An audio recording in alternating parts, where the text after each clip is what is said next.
नमस्कार बच्चों, क्या हाल चाल है। स्वागत है आप सभी का लर्न एंड फन पे, जहां पे बच्चे टीचर आपको दिल से और दिमाग दोनों से पढ़ाते हैं। दोनों की जरूरत भी होती है पढ़ाने में। और आज बच्चों हम लोग मिले हैं बहुत ही प्यारे, बहुत ही बेहतरीन, बहुत ही लाजवाब, बहुत ही ढिंचाक चैप्टर के लिए, जिसका नाम है motion in a straight line. अब motion in a straight line chapter शुरू करने से पहले कुछ बात, क्योंकि चैप्टर स्टार्ट हो रहा है ना, कुछ बातें पहले हो जाएं। अब मोशन इन अच्छा मुझे नहीं पता ये लोगो जो है वो यहाँ क्यों लगाया गया है, बस ऐसे अच्छा लग रहा था तो लगा दिया। ऑल दो इसका बस ये एम है एक्चुअली, और कोई लेना देना नहीं है। लेकिन बच्चों बात वो नहीं हो रही है, बात ये हो रही है कि जो चैप्टर है motion in a straight line, ये चैप्टर क्या चैप्टर है। 9th क्लास थोड़ा सा याद करेंगे। 9th क्लास में हम लोगों ने एक चैप्टर पढ़ा जिसका नाम था मोशन। तो हमारा फोकस तो मोशन पे रहेगा, इसलिए उसको बच्चों में बड़ा बड़ा लिख के लाया हूं। इन अ स्ट्रेट लाइन उसका एक हिस्सा है। एक्चुअली शायद आपको पता ही हो, हमारा जो 3rd चैप्टर है motion in a straight line और एनसीईआरटी के हिसाब से, और जो 4th चैप्टर है वो है motion in a plane. Motion in a straight line और मोशन इन अ प्लेन, इन दो वर्ड्स पे हम थोड़ा बाद में चलेंगे। पहले हमें चलना है मोशन का मतलब क्या होता है। मोशन का मतलब होता है जब भी कोई ऑब्जेक्ट अपनी पोजीशन को चेंज कर रहा हो with respect to stationary objects and time. With respect to stationary objects and time का मतलब क्या होता है, आओ जरा इसके ऊपर ध्यान देते हैं। मान लेते हैं यहां पे हमारे पास एक बिल्डिंग है। अब यार बिल्डिंग तो आसानी से हिल नहीं सकती है, वैसे हिल तो सकती है लेकिन आसानी से नहीं हिल सकती है। तो ऐसा कह सकते हैं अभी थोड़ी देर के लिए कि बिल्डिंग एक स्टेशनरी ऑब्जेक्ट है। स्टेशनरी ऑब्जेक्ट्स कौन होते हैं? जो अपनी पोजीशन को इजीली चेंज नहीं करते। वैसे तो दुनिया की हर चीज अपनी पोजीशन चेंज कर सकती है, लेकिन ये हमारे पास है बिल्डिंग। अब बिल्डिंग के पास यहां पे गाड़ी खड़ी हुई थी भाई। अभी घड़ी में बज रहे थे 8 सुबह के। अब घड़ी में बज गए 8:01, तो बिल्डिंग तो वहीं रहेगी भाई। घड़ी में बज गए 8:01, बिल्डिंग तो वहीं रहेगी कि नहीं। लेकिन गाड़ी जो है वो आगे चली गई, तो क्या गाड़ी ने मोशन किया बच्चों? तो आंसर है हाँ, क्योंकि पहले वो बिल्डिंग से बहुत करीब थी, अब वो बिल्डिंग से बहुत दूर चली गई है। इसका मतलब है उसने अपनी पोजीशन को चेंज किया है with respect to stationary objects and time. तो ऐसे केस में हम बोलेंगे कि मोशन हो रहा है। क्या हो रहा है? मोशन। अगर कोई ऑब्जेक्ट अपनी पोजीशन को चेंज करता है with respect to stationary objects and time तो मोशन में कहलाया जाता है। अगर वो ऐसा नहीं करता है तो वो रेस्ट में कहलाया जाता है। जैसे कि मैं यहाँ पे बोर्ड के सामने खड़ा हो गया, अभी आप देख रहे होगे कि मेरे बोर्ड, आप मेरे पीछे इधर से मेरे कान के इस वाले हिस्से से पढ़ पा रहे होगे सेट टू, और यहां से पढ़ पा रहे होगे थोड़ा बहुत रेस्ट। तो अभी मैं यहां पे हूं, अभी भी मैं यहीं पे हूं, अभी भी मैं यहीं पे हूं, अभी भी मैं यहीं पे हूं, और अभी भी मैं यहीं पे हूं। तो अपनी पोजीशन जो है वो इन चीजों के रिस्पेक्ट में चेंज नहीं कर रहा। आप मेरे इस तरफ देख पा रहे हो, लिखा हुआ है रेस्ट एंड मोशन, तो मेरा उससे डिस्टेंस जो है वो कांस्टेंट रह रहा है। ये साइड में लोगो बने हुए दिख रहे हैं आपको स्लाइड के, मेरा इनसे डिस्टेंस कांस्टेंट रह रहा है। तो मैं अपनी पोजीशन को चेंज ही नहीं कर रहा हूं ना with respect to stationary objects and time, तो फिर मैं रेस्ट पे हूं। लेकिन अगर मैं अपनी पोजीशन चेंज करूं, ये देखो अब मैं इन लोगों के पास आ गया। लोगो मतलब लोगो, लोगो देखो, लोगो इनके पास आ गया, तो मैं मोशन कर रहा हूं। अब मैं इन लोगों से बच्चों दूर चला गया, देखो है ना। तो मेरी जो पोजीशन है, आप कहोगे 11th क्लास के बच्चे को क्या नर्सरी की बातें बता रहा है, पहली क्लास है बच्चों, ऐसे ही बात करनी पड़ेगी यार। तो अगर कोई ऑब्जेक्ट अपनी पोजीशन को चेंज करता है with respect to stationary objects and time, with respect to other objects and time, उसे बोलते हैं मोशन। नहीं करता है तो हम बोल देते हैं कि वो रेस्ट पे है। ठीक है, कोई दिक्कत वाली बात ही नहीं। लेकिन अगर आसपास स्टेशनरी ऑब्जेक्ट नहीं हुए तो क्या मोशन को पता लगाया जा सकता है? अगर आसपास स्टेशनरी ऑब्जेक्ट्स ही नहीं है तो क्या हम मोशन के बारे में पता लगा सकते हैं? आंसर थोड़ा डिफिकल्ट सा हो जाता है। जैसे कि मान लो आप समुद्र के बीचों बीच हो, या मान लो आप एक बहुत बड़े ग्रास लैंड में हो जहां पे आसपास घास ही घास है, तो वहां पे मोशन के बारे में पता लगाना बहुत डिफिकल्ट होगा, बिकॉज आसपास सिर्फ घास ही घास है। या फिर मैं आपको यहाँ पे एक ब्लैंक स्लाइड दे दूं और मैं यहाँ पे एक डॉट बना दूं और मैं बोलूं अपनी आंख बंद करो, फिर मैं इस डॉट को मिटा के यहाँ कर दूं, तो आप बहुत ही मुश्किल होगा पता लगा पाओ, क्योंकि बच्चों आसपास स्टेशनरी ऑब्जेक्ट्स नहीं है। लेकिन अगर मैं यहाँ पे एक लाइन बनाता हूँ, फिर मैं लाइन खिसका के यहाँ ले जाता हूँ, तो आप साफ पता लगा लो कि मोशन हो रहा है, क्योंकि ऑब्वियस सी बात है ये लाइन पहले इस लोगों से दूर थी, अब ये लोगों के पास है। यानी अगर मुझे मोशन पता लगाना है कि हो रहा है कि नहीं हो रहा है, तो आसपास स्टेशनरी ऑब्जेक्ट्स का होना जरूरी है, अदरवाइज मोशन पता लगाना थोड़ा सा डिफिकल्ट हो जाता है। जैसे बहुत एक बड़े एरिया में बर्फ ही बर्फ है और कुछ नहीं है, तो वहां पे अगर आप अपनी नाव चलाते हो, बर्फ में नाव चलाते हो, बर्फ में नाव चलती है, क्या कर रहा है आशुत यार, बर्फ में नाव नहीं चलती बच्चों। मान लो बर्फ में आप स्केटिंग कर रहे हो, कोई वहां पे स्लेज चल रहा है, तो वहां पे बहुत मुश्किल है क्योंकि आसपास सिर्फ बर्फ ही बर्फ है, समझ रहे हो आप। हाँ, और उस बर्फ के अंदर कोई मान लो कि वहां पे कोई खंबा गड़ा हुआ है, कुछ भी एरिया है समझो आप, जहां पे आप पता से लाइट हाउस है, एक समुद्र के बीचों बीच एक बोट है, आप हेलीकॉप्टर से ऊपर से उड़ रहे हो, आप नहीं देख पाओगे, मोशन नहीं पता लगा पाओगे, ना के बराबर चांसेस हैं। एक आध चप्पू मारा बंदा आगे हो गया, नहीं पता लगा पाओगे। हाँ, बहुत लंबा डिस्टेंस चली बोट तो ठीक है, लेकिन एक आध चप्पू मारेगी बोट, इधर उधर हिलेगी, तो ऊपर हेलीकॉप्टर से नहीं पता लगा पाओगे। लेकिन अगर आसपास कोई लाइट हाउस है ना, तो लाइट हाउस है, समुद्र है, यहाँ पे लाइट हाउस है, अब आप बोट को इधर से इधर लेके जाते हो तो पता लग जाएगा। लेकिन अगर लाइट हाउस नहीं था, आसपास कोई भी स्टेशनरी ऑब्जेक्ट नहीं था, तो मोशन का पता लगाना थोड़ा सा डिफिकल्ट हो गया था, ठीक है ना। तो ये बात आपको समझनी रहेगी, ठीक है ठीक है ठीक है। अब मोशन और रेस्ट क्या है, बेसिक बेसिक बात समझी। अब हमें यहाँ पे एक बात करनी है फ्रेम ऑफ रेफरेंस की।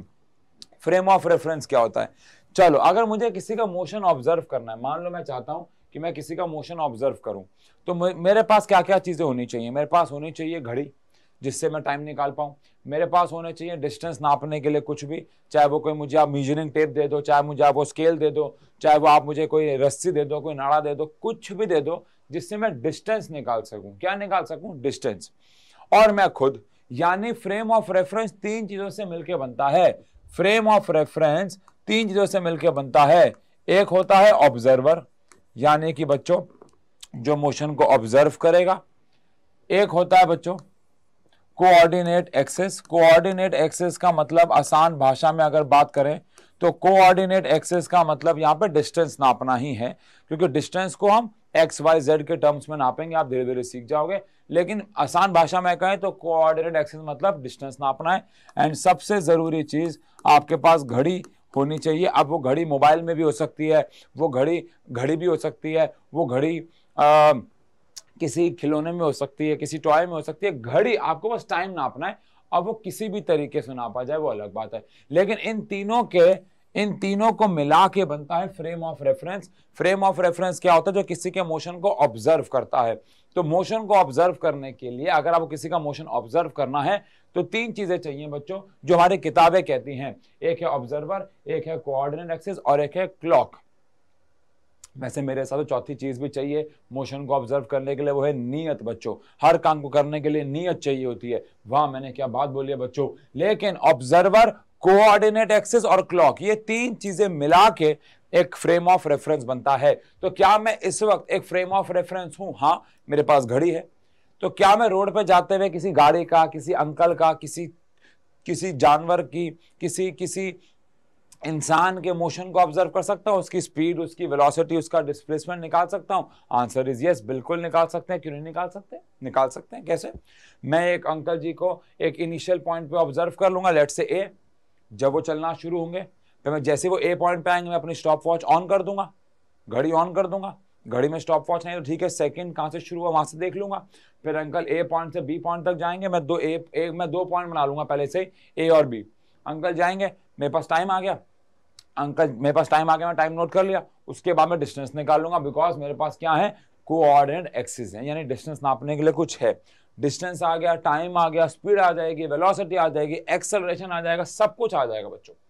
तो क्या मैं एक फ्रेम ऑफ रेफरेंस हूं? हाँ। लेकिन अगर इन तीनों में से कुछ भी हमारे पास नहीं है तो हम एक फ्रेम ऑफ रेफरेंस नहीं कहलाए जाएंगे। समझ में आती है बात? और चौथी चीज मैंने बता दिया आपको, क्या होना बहुत जरूरी है, वो है नियत। वो सबसे इंपॉर्टेंट है बच्चों। इसके बाद फ्रेम ऑफ रेफरेंस, यानी किसी भी चीज को ऑब्जर्व करने के लिए आपके पास फ्रेम ऑफ रेफरेंस तो होना चाहिए। लेकिन फ्रेम ऑफ रेफरेंस दो प्रकार का होता है। एक होता है बच्चों इनर्शियल फ्रेम ऑफ रेफरेंस। इस फ्रेम ऑफ रेफरेंस में जो ऑब्जर्वर होता है, जो मोशन को ऑब्जर्व कर रहा होता है, वो या तो बच्चों रहता है रेस्ट पे, या वो भाग रहा होता है यूनिफॉर्म स्पीड पे, या किसी गाड़ी में बैठा होता है यूनिफॉर्म स्पीड की। दोबारा से, अगर मैं एक इनर्शियल फ्रेम ऑफ रेफरेंस बनाना चाहता हूं तो मेरी यानी ऑब्जर्वर की बात हो रही है, ये बात ध्यान रखिएगा। ऑब्जर्विंग ऑब्जेक्ट की नहीं, जिसको मैं ऑब्जर्व कर रहा हूं उसकी यहां बात नहीं हो रही, यहां बात हो रही है ऑब्जर्वर की। मैं ऑब्जर्वर हूं, मैं गाड़ी के मोशन को ऑब्जर्व कर रहा हूं। यस और नो? यस। तो मैं या तो रेस्ट पे होना चाहिए, या फिर अगर मैं चल भी रहा हूं तो मेरी जो स्पीड होनी चाहिए वो कांस्टेंट होनी चाहिए। अगर ऐसा है तो मैं कौन सा फ्रेम ऑफ रेफरेंस कहलाया जाऊंगा? Inertial frame of reference. कौन सा? इनर्शियल। तो ऐसा फ्रेम ऑफ रेफरेंस जिसमें ऑब्जेक्ट या तो रेस्ट पे होता है, ऑब्जर्वर, ऑब्जर्वर की बात हो रही है। ऐसा फ्रेम ऑफ रेफरेंस जिसमें ऑब्जर्वर जो होता है वो या तो रेस्ट पे होता है या फिर वो कांस्टेंट स्पीड पे चल रहा होता है। अब मैं अपनी बैल्कनी में खड़े होके, बैल्कनी, बॉल्कनी, बालकनी, कुछ भी कह लो, मैं अपनी बैल्कनी में खड़ा होके एक अंकल का मोशन ऑब्जर्व कर रहा हूं। खड़ा होके मैं बालकनी में खड़ा होके अंकल का मोशन ऑब्जर्व कर रहा हूं, तो मैं कौन सा फ्रेम ऑफ रेफरेंस हो गया? इनर्शियल, क्योंकि मैं रेस्ट पे हूं। ठीक है, मैं गाड़ी में जा रहा हूं और मेरी गाड़ी की स्पीड 10 किलोमीटर पर आ रही है, चेंज नहीं हो रही है। अब मैं किसी और अंकल का मोशन ऑब्जर्व कर रहा हूं, तो ये कौन सा फ्रेम ऑफ रेफरेंस हो गया? इनर्शियली हुआ, क्योंकि मेरी स्पीड 10 है। यानी ऑब्जर्विंग ऑब्जेक्ट जिसको हम ऑब्जर्व कर रहे हैं उसके साथ क्या हो रहा है हमें कोई फर्क नहीं पड़ता। हम यानी ऑब्जर्वर अगर रेस्ट पे है या फिर कांस्टेंट स्पीड पे चल रहा है तो ऐसे फ्रेम ऑफ रेफरेंस को हम कह देंगे inertial frame of reference. This frame of reference is called inertial frame of reference. Done, done done. अब ऑब्वियसली बात है, non inertial frame of reference क्या होता है? ऐसा फ्रेम ऑफ रेफरेंस जिसमें ऑब्जेक्ट या तो नॉन यूनिफॉर्म मोशन में होगा, मतलब कि उसकी स्पीड या फिर वेलोसिटी बार बार चेंज होगी। अगर आप अभी वेलोसिटी का मतलब नहीं जानते हो इन केस, तो छोड़ दो, अभी आप स्पीड पे ध्यान दो। ऐसा मोशन, ऐसा फ्रेम ऑफ रेफरेंस जिसमें जो ऑब्जर्वर है वो बार बार अपनी स्पीड क्या कर रहा है? चेंज कर रहा है। इसका मतलब क्या हुआ? इसका मतलब ये हुआ कि मान लो मैं गाड़ी में बैठा हुआ हूं और उस गाड़ी से मैं दूसरी किसी गाड़ी या किसी ऑब्जेक्ट के मोशन को ऑब्जर्व कर रहा हूं और मेरी गाड़ी की स्पीड बार बार चेंज हो रही है, बार बार चेंज हो रही है। मैं कभी 10 किलोमीटर पर आवर पे हूं, मान लो मैं एक बाजार में हूं, मान लो मैं एक मार्केट में हूं, मान लो मैं एक रोड पे हूं, तो ऑब्वियसली बात है मैं कट मारूंगा, स्पीड ब्रेकर आएगा, लोग आएंगे, मुझे अपनी स्पीड बार बार चेंज करनी है और साथ ही साथ मैं दूसरे ऑब्जेक्ट की भी स्पीड चेंज कर रहा हूं और ऑब्जर्व कर रहा हूं। तो मैं एक कौन सा फ्रेम ऑफ रेफरेंस हो गया? Non inertial frame of reference हो गया। तो इनर्शियल फ्रेम ऑफ रेफरेंस कौन सा? जिसमें ऑब्जेक्ट या ऑब्जर्वर जो है वो या तो रेस्ट पे रहेगा या कांस्टेंट वेलोसिटी पे चलेगा। लेकिन नॉन इनर्शियल में जो ऑब्जर्वर है वो नॉन यूनिफॉर्म मोशन में होगा। अब इतनी कॉमन सेंस आप सब में शायद होगी ही कि अगर हम लोग इनर्शियल फ्रेम ऑफ रेफरेंस में हैं तो बेहतर है, हमारा इनर्शियल फ्रेम ऑफ रेफरेंस में रहना बेहतर है। क्यों हमारा इनर्शियल फ्रेम ऑफ रेफरेंस में रहना बेहतर है? क्योंकि इनर्शियल फ्रेम ऑफ रेफरेंस के अंदर मोशन को ऑब्जर्व करना इजी रहेगा, बिकॉज आपकी वेलोसिटी, आपकी स्पीड कांस्टेंट रहेगी या फिर आप रेस्ट पे हो, तो आपको अपनी स्पीड पे फोकस नहीं करना, आपका फोकस सिर्फ और सिर्फ दूसरे की स्पीड पे होगा, क्योंकि आपकी तो कांस्टेंट है। लेकिन अगर आप non inertial frame of reference में हुए तो आपको अपनी स्पीड भी ऑब्जर्व करनी पड़ेगी, साथ साथ दूसरे की भी स्पीड को ऑब्जर्व करना होगा, क्योंकि दोनों की चेंज हो रही है। ये आपको और समझ में आएगा जब इस चैप्टर में हम रिलेटिव मोशन में जाएंगे। लेकिन अगर आपको दूसरे का मोशन ऑब्जर्व करना है बच्चों, और आपकी भी वेलोसिटी, आपकी भी स्पीड चेंज हो रही है, तो आपको अपना भी मोशन ऑब्जर्व करना होगा, साथ साथ दूसरे का भी मोशन जो है वो ऑब्जर्व करना रहेगा। Done done done done. ठीक है ठीक है ठीक है। अब यहां पे मैं एक नोट का पॉइंट लिख देता हूं। It is easy to observe motion using inertial frame of reference। अगर आप inertial frame of reference से पढ़ाई कर रहे हो तो आपका जो मोशन ऑब्जर्व करना है वो रिलेटिवली आसान हो जाएगा। मैंने आपको कारण थोड़ा थोड़ा दे दिया। अच्छा, अब यहां पे फ्रेम ऑफ रेफरेंस की बात की जाए तो according to sir Albert Einstein ji लगाना बहुत जरूरी है बच्चों, every object in this universe is at rest or in motion depending upon the frame of reference। बेटा एक बहुत देखो, अभी हम बात कर रहे हैं कुछ ऑब्जेक्ट रेस्ट में है, कुछ ऑब्जेक्ट मोशन में है, कुछ ऑब्जेक्ट रेस्ट में है, कुछ ऑब्जेक्ट मोशन में, ऐसे बातें कर रहे हैं। मैं आपसे सवाल पूछूं कि ये बोर्ड किस पे, आप कहोगे रेस्ट पे। मैं आपसे एक सवाल पूछूं आपके घर में लगा हुआ एक दीवार पे एक फोटो फ्रेम, आप कहोगे रेस्ट पे। मैं कहूँ दीवार पे लगी हुई घड़ी, आप कहोगे रेस्ट पे। मैं कहूँ रोड पे चलती हुई गाड़ी, आप कहोगे मोशन में। मैं कहूँ रोड पे लगा हुआ पेड़, आप कहोगे रेस्ट पे।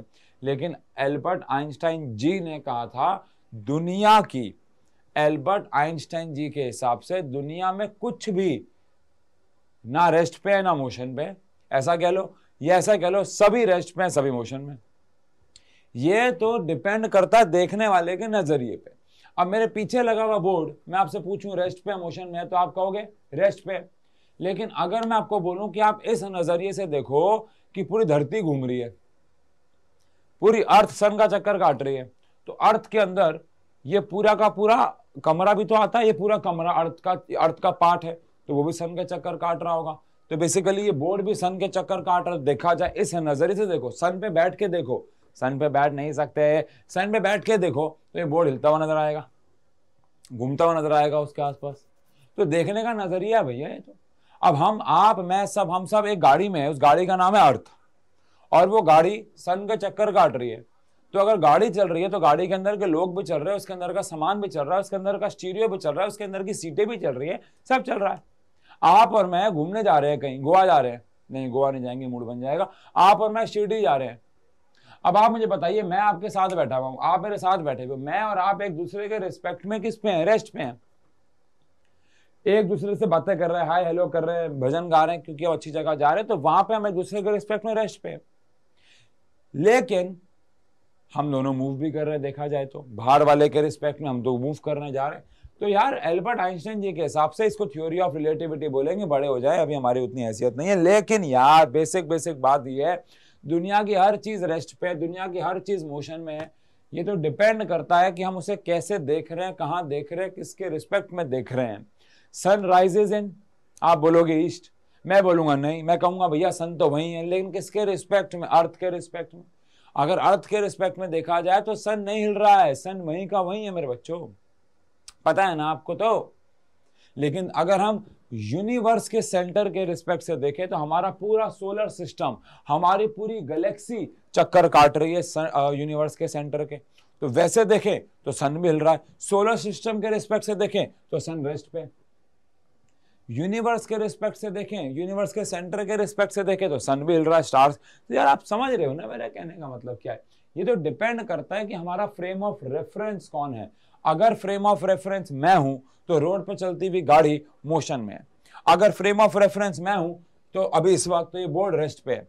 लेकिन अगर मैं सन पर चला जाऊं और फ्रेम ऑफ रेफरेंस बन जाऊं तो पूरा का पूरा जो बोर्ड क्या, ये पूरा कमरा क्या, ये पूरी धरती ही क्या है बच्चों, मोशन में।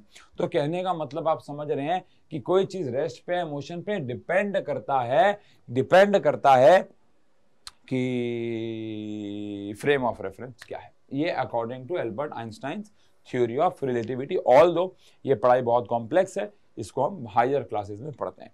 चलिए अब हम बात करते हैं स्केलर क्वांटिटीज और वेक्टर क्वांटिटीज की। बेसिक बात है, पता ही होगा, ऐसी क्वांटिटीज जिनमें डायरेक्शन की जरूरत नहीं होती उनको पढ़ते वक्त, उन्हें स्केलर क्वांटिटीज बोलते हैं। जैसे कि अगर मैं बोलूं 1 घंटा प्लस 2 घंटा, आप बोलोगे कितना हो गया, मैं बोलूंगा 3 घंटा, है ना। तो टाइम में डायरेक्शन देने की जरूरत नहीं। मैं आपको बोलूं 5 मिनट प्लस 4 मिनट, आप बोलोगे 9 मिनट, डायरेक्शन की जरूरत नहीं है। मैं आपको बोलूं 2 किलो प्लस 5 किलो, आप बोलोगे भैया 7 किलो, डायरेक्शन की जरूरत नहीं है।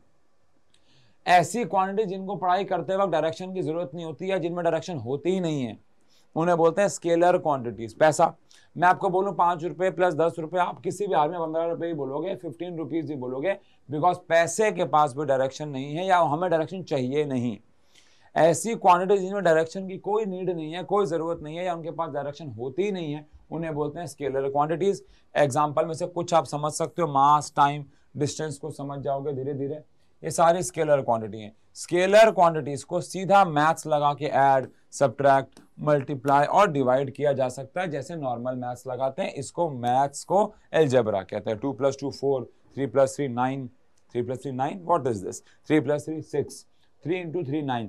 तो ये मैथ्स जो हम बोल रहे हैं, जो हम पढ़ते आए हैं आज तक, दिस इज अलजेब्रा। लेकिन फिर आते हैं हमारे पास वेक्टर क्वांटिटीज। ऐसी क्वांटिटीज बच्चों जिनको डायरेक्शन की या तो जरूरत है, उसके बगैर उन्हें नहीं पढ़ सकते, या उनके पास डायरेक्शन होती ही है, उन्हें बोलते हैं वेक्टर क्वांटिटीज। जैसे कि सबसे इंपॉर्टेंट इसका एग्जांपल आता है फोर्स। आपसे मैं एक सवाल पूछता हूं, 2 न्यूटन + 2 न्यूटन क्या होता है? मतलब मैंने एक ऑब्जेक्ट पे 2 न्यूटन की फोर्स लगाई और आपने भी 2 न्यूटन की फोर्स लगाई, तो टोटल फोर्स कितनी हुई? 4 मत बोलना, क्योंकि ये तो डिपेंड करता है। अब मैंने अगर इस ऑब्जेक्ट पे इधर लगा दी 2 न्यूटन और इधर ही लगा दी 2 न्यूटन तो 4 हो जाएगी। लेकिन अगर मैं इस ऑब्जेक्ट पे इधर लगा दूं 2 न्यूटन और इधर लगा दूं 2 न्यूटन तो 0 हो जाएगी। और अगर मैं इस ऑब्जेक्ट पे इधर लगा दूं 2 न्यूटन और इधर लगा दूं 2 न्यूटन, आप पढ़ोगे आगे जाके, फोर्स बदल जाएगी। कहने का मतलब बच्चों ये है कि फोर्स को पढ़ने के लिए आपके पास डायरेक्शन होना बहुत जरूरी है। अगर आपके पास डायरेक्शन नहीं है तो आप फोर्स के बारे में पढ़ाई नहीं कर सकते। मैं आपको बोल दूं 2 न्यूटन की फोर्स, 2 न्यूटन की फोर्स सेम डायरेक्शन में है तो आप बोलोगे 4 न्यूटन हो गया।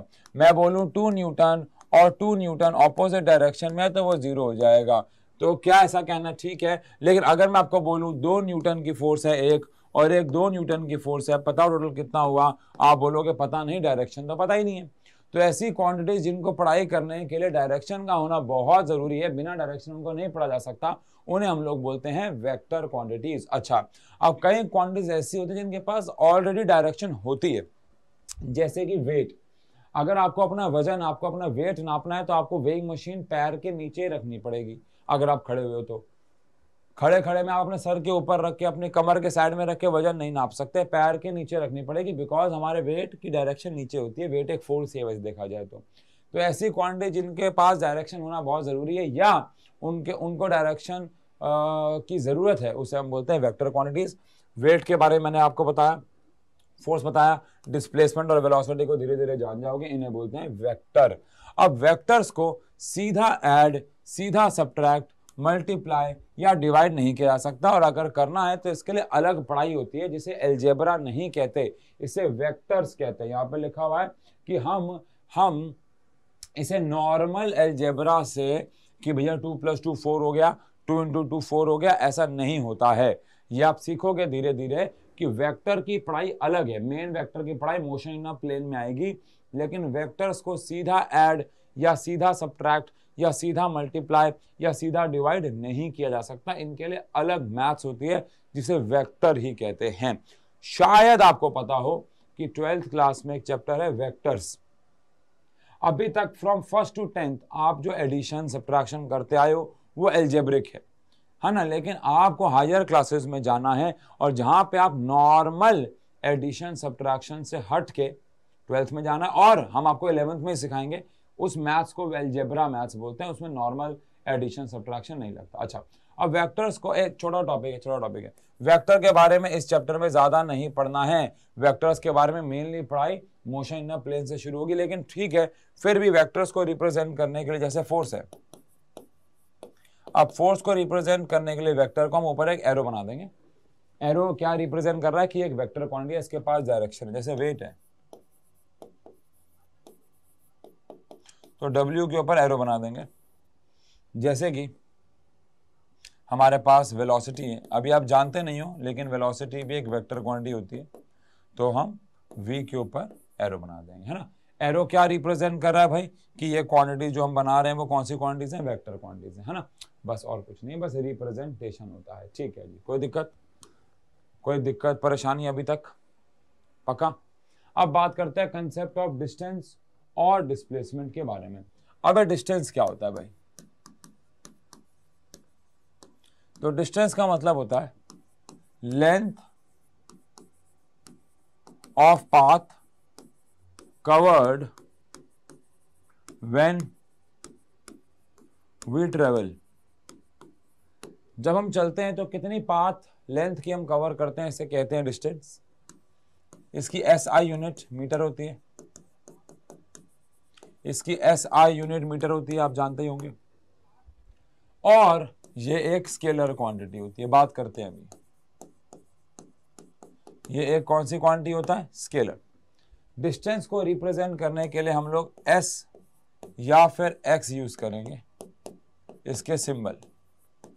ज्यादातर हम लोग S यूज करेंगे, बट कई किताबें X भी यूज करती हैं। आप कुछ केसेस ले लेते हैं, जैसे कि अगर हमारे पास, मैं A से B जाता हूं 5 मीटर और B से C जाता हूं 3 मीटर, तो डिस्टेंस कितना हो गया? 8 मीटर। मैं A से B जाता हूं 5 मीटर और B से C जाता हूं 3 मीटर, डिस्टेंस कितना हो गया? 8 मीटर। मैं A से B जाता हूं 5 मीटर और B से C आता हूं 3 मीटर, डिस्टेंस कितना हो गया? 8 मीटर। क्योंकि लेंथ ऑफ पाथ कवर, हम कितनी लंबाई चल रहे हैं, लेंथ कितनी पाथ की कवर कर रहे हैं, इसे कहा जाता है डिस्टेंस। क्या कहा जाता है? डिस्टेंस। तो आप ऐसा कह सकते हो, in all the given cases, in all the given cases, distance is 5 plus 3 which is 8 metre. जितने भी केस आपको दे रखे हैं तीनों के तीनों, इन तीनों केसेस में जो डिस्टेंस है वो 5 + 3 8 मीटर है। अब आप मुझे बताओ, हम बार बार अपनी डायरेक्शन जो है वो चेंज कर रहे हैं, लेकिन डायरेक्शन चेंज करने पे हमारा जो डिस्टेंस है वो चेंज ही नहीं हो रहा है। हम पहले सीधे गए, फिर हम 90 डिग्री मुड़ गए, फिर हम वापस आ गए। हर एक केस में जो हमारा डिस्टेंस रह रहा है, हर एक केस में जो हमारा डिस्टेंस रह रहा है वो 8 मीटर रह रहा है। तो क्या ऐसा कह दे डायरेक्शन पे डिपेंड नहीं कर रहा है? क्या ऐसा कह दे कि ये डायरेक्शन पे डिपेंड नहीं कर रहा है? ये डायरेक्शन पे डिपेंड नहीं कर रहा है। बोलो यार, आप सीधा गए तो भी 8, आप ये तो लंबाई है ना। आप एक रस्सी ले लो, आप एक रस्सी की लंबाई को पहले 5 मीटर लो, फिर 3 मीटर लो। अब आप वो कहां ले रहे हो उससे क्या फर्क पड़ता है? 5 मीटर लेके 3 मीटर ऊपर ले लो, लंबाई तो 8 मीटर रहेगी ना मेरे बाबू। 5 मीटर आगे ले लो, 3 मीटर पीछे ले लो, नाड़ा तो 8 मीटर का ही रहेगा ना। तो लेंथ ही तो है वो, और length of path covered when we travel is called distance. तो ऐसा कहते हैं कि इसका मतलब हो गया हर केस में डिस्टेंस सेम है, तो hence distance is independent to direction. Distance जो है वो डायरेक्शन पे डिपेंड नहीं करता, इसीलिए हमने बोला कि ये कौन सी क्वांटिटी है? एक स्केलर क्वांटिटी है, क्योंकि ये डायरेक्शन पे डिपेंड नहीं करता। और अगर डायरेक्शन पे डिपेंड नहीं करेगा तो ये कौन सी क्वांटिटी हो जाएगा? Yes, scalar. लेकिन वहीं पे अगर हम बात करें डिस्प्लेसमेंट की, तो नर्सरी क्लास में पढ़ा था डिस्प्लेसमेंट के बारे में कि डिस्प्लेसमेंट होता है shortest distance between initial and final position. Initial और फाइनल पोजीशन के बीच में जो शॉर्टेस्ट डिस्टेंस होता है, सबसे छोटा डिस्टेंस होता है, उसको हम लोग डिस्प्लेसमेंट कह देते हैं। जैसे कि अगर मैं इस वाले केस की बात करूं, हरा रंग ले ले, पीला ले लेते हैं, तो ये हमारी स्टार्टिंग पोजीशन है और ये हमारी एंड की पोजीशन है। तो ये हमारा डिस्प्लेसमेंट हो गया, शॉर्टेस्ट डिस्टेंस। ये हमारी स्टार्टिंग पोजीशन है, ये हमारी एंड की पोजीशन है, ये हमारा डिस्प्लेसमेंट हो गया। ये हमारी स्टार्टिंग पोजीशन है, ये हमारी एंड की पोजीशन है, ये हमारा डिस्प्लेसमेंट हो गया। तो अब मुझे बताइए, हर एक केस में जो डिस्टेंस है वो तो सेम था, लेकिन जो डिस्प्लेसमेंट है वो सेम है या अलग है? तो आप देख सकते हो कि हर एक केस में डिस्प्लेसमेंट जो है वो अलग है। हर एक केस में डिस्प्लेसमेंट इज डिफरेंट, है ना। क्योंकि भैया जब आप डायरेक्शन चेंज करोगे तो इनिशियल और फाइनल पोजीशन के बीच में जो शॉर्टेस्ट डिस्टेंस होता है वो भी चेंज हो जाएगा। इनिशियल और फाइनल पोजीशन के बीच में जो शॉर्टेस्ट डिस्टेंस होता है वो भी चेंज हो जाएगा। तो भैया हम ऐसा कह सकते हैं कि it is direction dependent as with change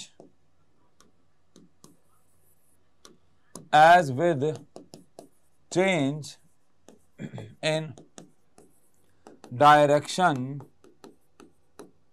displacement changes,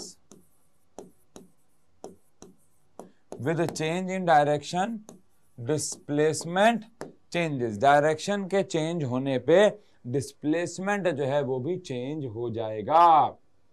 इसका मतलब ये कौन सी क्वांटिटी हो गया, वेक्टर। देखो ना, हर डायरेक्शन चेंज करने पे डिस्प्लेसमेंट चेंज हो रहा है, इसका मतलब ये कौन सी क्वांटिटी हो गया, वेक्टर क्वांटिटी हो गया। ठीक है जी। अब बताओ डिस्प्लेसमेंट जीरो कब होगा, जब हम मान लो आप ए पॉइंट से शुरू करते हो और बी पॉइंट पे जाते हो और सी पॉइंट पे आते हो और वापस डी पे आते हो और फिर वापस ए पे चले जाते हो, तो क्या डिस्प्लेसमेंट जीरो हो जाएगा। हाँ, तो displacement can be zero when initial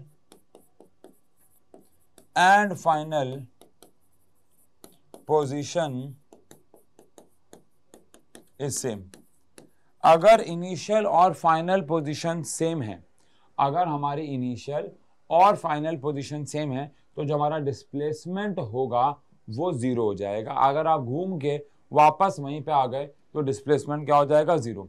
जैसे हमारी घड़ी की सुइयों का एग्जांपल लेते हैं, हमारी घड़ी की सुइयां हर एक चक्कर काट के अपना डिस्प्लेसमेंट जीरो कर लेते हैं। जैसे सेकंड वाली सुई है, हर 60 सेकंड यानी 60 सेकंड बाद अपना डिस्प्लेसमेंट वापस से जीरो कर लेती है। मिनट वाली सुई हर 60 मिनट के बाद यानी 1 घंटे बाद अपना डिस्प्लेसमेंट जीरो कर लेती है। और आर वाली सुई हर 12 घंटे के बाद 12 आवर्स के बाद अपना डिस्प्लेसमेंट जीरो कर लेती है। तो ऐसे ही है ना। अब अर्थ है हर 1 साल बाद अपना डिस्प्लेसमेंट जीरो कर लेती है। आपके पापा सुबह ऑफिस के लिए घर से निकलते हैं, घर वापस आ जाते हैं, डिस्प्लेसमेंट जीरो हो जाता है। आपके पार्किंग में खड़ी हुई गाड़ी, आप जाते हो जयपुर जाते हो, पूरा घूम के आते हो और वापस दिल्ली में आके अपने घर के पार्किंग में गाड़ी लगा देते हो, तो डिस्प्लेसमेंट कितना हो जाता है, जीरो हो जाता है। तो डिस्प्लेसमेंट जीरो कब होगा, जब इनिशियल और फाइनल पोजीशन जो है वो हमारी सेम रहेगी। ठीक है जी, तो डिस्प्लेसमेंट जीरो हो जाएगा। अब एक सवाल पूछता हूँ, इसका आंसर कमेंट सेक्शन में देना अभी इसी वक्त। बोलो, इसके लिए मैं आपको कितने सेकंड दूंगा, पूरे 30 सेकंड दूंगा, बहुत ज्यादा टाइम दूंगा बच्चों, पूरा का पूरा, ओहो ये तो 1 घंटा हो गया, पूरा का पूरा 30 सेकंड दूंगा बच्चों मैं आपको। अब 30 सेकंड किस चीज के हैं, क्वेश्चन ध्यान से सुनना। एक ऐसा केस आपको बताना है जहां पे डिस्प्लेसमेंट जो है वो डिस्टेंस से ज्यादा हो जाए, जहां पे डिस्प्लेसमेंट जो है वो डिस्टेंस से ज्यादा हो जाए। जल्दी से सुनया तू तोड़ दिए दिल बलिए, अखा नाल मुंडे करे किल बलिए। जहां पे डिस्प्लेसमेंट जो है वो डिस्टेंस से ज्यादा हो जाए। जल्दी जल्दी कमेंट सेक्शन में आंसर दे देना ईमानदारी से। घंटी बजेगी शायद।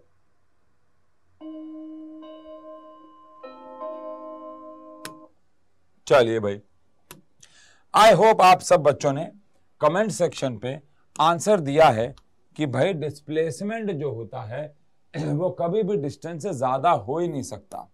Displacement can't be greater than क्या बच्चों, डिस्टेंस।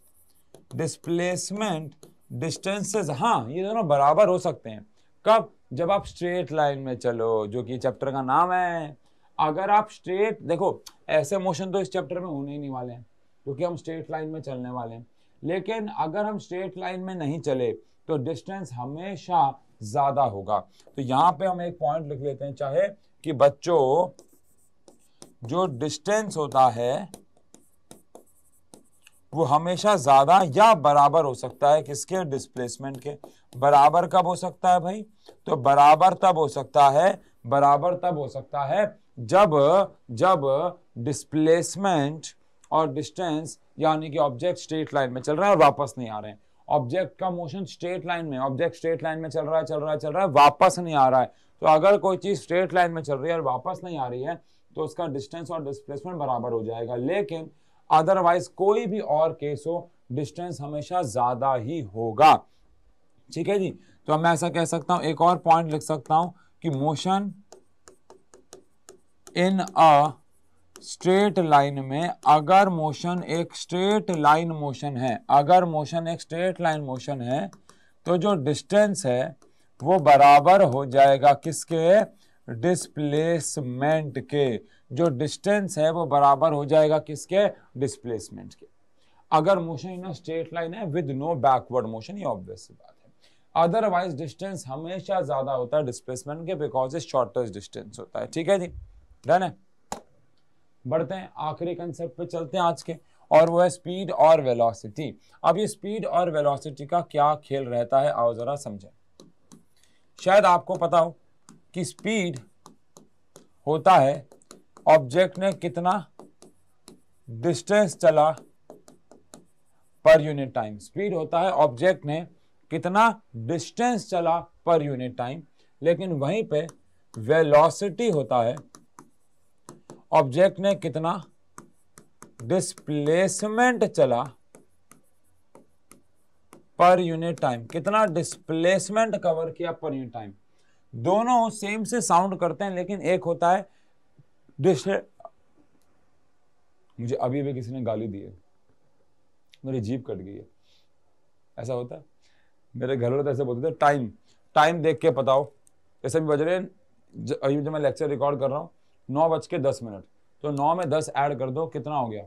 19। फिर 9 और 1 ऐड कर दो 10, तो 10 नंबर बन रहा है। अब 10 नंबर बन रहा है तो 0 से 10 तक के नंबर में ABCD पे 10 पे क्या होता है? ABCDEFGHIJ। जे नाम के बंदे ने मुझे गाली दी है। जे नाम का बंदा कौन है? जॉनी से पता नहीं कौन है। चलो, लेकिन बच्चों ये मैं कह रहा हूं कि स्पीड और वेलोसिटी लगभग सेम साउंड करता है। स्पीड जो होता है वो होता है डिस्टेंस अपॉन में टाइम, लेकिन वहीं पे वेलोसिटी होता है बच्चों डिस्प्लेसमेंट अपॉन में टाइम। अब स्पीड होता है डिस्टेंस अपॉन टाइम, तो इसकी SI यूनिट क्या हो जाएगी? हमने कितना डिस्टेंस चला पर यूनिट टाइम, इसको स्पीड बोलते हैं। नर्सरी क्लास का बच्चा भी जानता है ये। इसकी SI यूनिट क्या हो जाएगी? मीटर पर सेकेंड। अच्छा, ये तो कॉमन सेंस है ना कि डिस्प्लेसमेंट की SI यूनिट क्या होगी? इसकी SI यूनिट क्या होगी भाई? मीटर होगी। अच्छा, और डिस्प्लेसमेंट को शो किससे करते हैं? अगेन S या फिर X से। लेकिन फर्क क्या हुआ भाई? X और X में फर्क क्या हुआ? तो अरे फर्क ये हुआ कि यहाँ पे S और X के ऊपर हम लोग ऐसे एरो भी लगा देंगे, बिकॉज डिस्प्लेसमेंट एक वेक्टर क्वांटिटी होती है।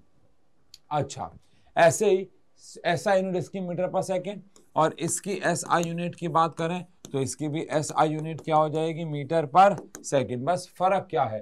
फर्क ये है कि ये एक स्केल, फर्क है कि इसमें डिस्टेंस अपॉन टाइम आ रहा है, उसमें डिस्प्लेसमेंट अपॉन टाइम आ रहा है। ये एक स्केलर क्वांटिटी होती है, इसीलिए स्पीड का जो सिंबल रहता है वो रहता है v और x/t। तो इसका हो ही गया, है ना भाई? और यहां पे अगर बात करें तो ये एक वेक्टर क्वांटिटी है, क्योंकि भैया अगर डायरेक्शन चेंज हुई तो डिस्प्लेसमेंट चेंज होगा, जो कि बात कर चुके हैं। अगर डायरेक्शन चेंज हुई तो डिस्प्लेसमेंट चेंज होगा। कहां गया भाई? डायरेक्शन चेंज करने पे डिस्प्लेसमेंट चेंज होगा। और अगर डिस्प्लेसमेंट चेंज हुआ तो क्या डिस्प्लेसमेंट के चेंज होने पे वेलोसिटी भी चेंज होगी? आंसर है हाँ, इसीलिए एक वेक्टर क्वांटिटी है। और इसको कैसे रिप्रेजेंट करते हैं वेक्टर क्वांटिटी को? डिस्प्लेसमेंट अपॉन में टाइम। इसको डेल्टा फॉर्म में भी रिप्रेजेंट करना सीखेंगे हम, लेकिन अभी हम नॉर्मल भाषा में बात कर रहे हैं। ये कौन सी क्वांटिटी है? वेक्टर क्वांटिटी है ना। अच्छा ठीक है यार, देखो कॉमन सेंस की बात है, डिस्प्लेसमेंट या चेंज इन डिस्प्लेसमेंट एक ही बात होती है। मैं यहां से वहां गया तो मैंने चेंज ही तो निकाला, टाइम या चेंज इन टाइम। मैं आपको बोलूं कि हमारी क्लास 1 घंटे की है, या मैं बोलूँ हमारी क्लास 4 से 5 है, बात तो एक ही है। 1 घंटा और 4 से 5 एक ही बात होती है। और चेंज को हम डेल्टा से रिप्रेजेंट करते हैं। तो क्या मैं वेलोसिटी को delta x upon delta t भी लिख सकता हूं? आंसर हाँ। और ऐसे ही क्या मैं स्पीड को delta x upon delta t लिख सकता हूं? हाँ। डेल्टा मतलब होता है चेंज, है ना। तो हम चेंज की फॉर्म में बात कर सकते हैं, बिकॉज चेंज इन टाइम और time it's all same thing. हाँ, ये वेक्टर क्वांटिटी है और ये एक स्केलर क्वांटिटी है। अब मुझे बताइए हम अपनी डेली लाइफ में क्या ज्यादा इस्तेमाल करते हैं, डिस्टेंस अपॉन टाइम यानी कि स्पीड या डिस्प्लेसमेंट अपॉन टाइम? तो आंसर ऑब्वियस बात है, हम ज्यादा इस्तेमाल करते हैं डिस्टेंस अपॉन टाइम, क्योंकि डिस्प्लेसमेंट अपॉन टाइम बहुत कम। जब हम स्ट्रेट लाइन में चल रहे हो या मुझे हवाई जहाज से कहीं एक पॉइंट से दूसरे पॉइंट के बीच का स्ट्रेट लाइन का वो निकालना, तो वो डिस्प्लेसमेंट हो जाएगा। Otherwise in every case we use speed, but in मान लो समुद्र, इन हवा, इन एयर, इन सब केस में हम एग्जैक्टली स्ट्रेट लाइन में चल सकते हैं, तो वहां पर डिस्प्लेसमेंट की बात फिर भी की जा सकती है। बट ठीक है, स्पीड और वेलोसिटी दो अलग अलग चीजें हैं। ठीक है जी, तो बेसिक आज इंट्रोडक्शन रहा इस चैप्टर का। अगले लेक्चर में हम लोग थोड़ा सा डिटेल में जाएंगे, एवरेज स्पीड, एवरेज वेलोसिटी, उसके न्यूमेरिकल्स, और हो सकता है ग्राफिकल रिप्रेजेंटेशन के ऊपर काम करें, फिर इक्वेशंस ऑफ मोशन, डेरिवेशन, और फिर हम लोग बात करेंगे रिलेटिव मोशन की, जो कि इस चैप्टर का एक नया टॉपिक है। पहले 2 लेक्चर हो सकता है आपको लगे 9th क्लास चल रही है, जैसे आज लगी होगी, फ्रेम ऑफ रेफरेंस के अलावा बाकी सब तो पुराना ही था। फिर धीरे धीरे चीजें पुरानी नहीं चली जाएंगी। ठीक है जी, तो मिलते हैं अगले लेक्चर में मोशन इन स्ट्रेट लाइन के, जहां पे हम लोग बात करेंगे न्यूमेरिकल्स और ग्राफ के ऊपर। Thank you so much.